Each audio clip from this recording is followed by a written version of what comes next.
Друзья мои, позвольте мне сказать вам нечто хорошее.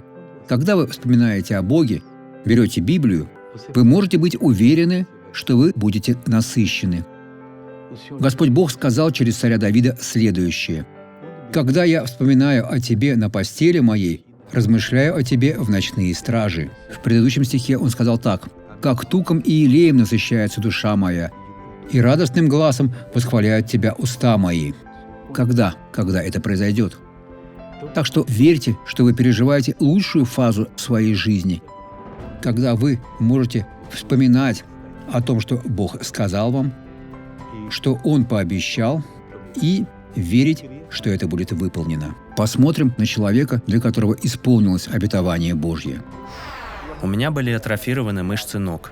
Это вам сказал врач? Да, я играл в футбол, получил травмы, и мне прописали неверное лечение. Мне было больно ходить. Уже как долго? 2 года. 2 года. Было похоже, что к ноге привязан мешок с цементом. А теперь? Теперь я хожу нормально. Нормально. Тогда идите нормально. Идите нормально. Я не мог этого сделать. Вы не могли этого сделать? Нет, не мог. Теперь сделайте, Бог вас исцеляет. Теперь давайте помолимся, чтобы получить благословение.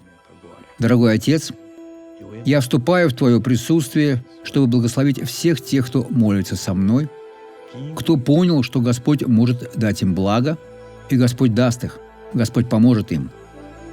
Бог, я парализую все деяния лукавого в этих жизнях и говорю: уходи, убирайся, исчезни во имя Иисуса Христа.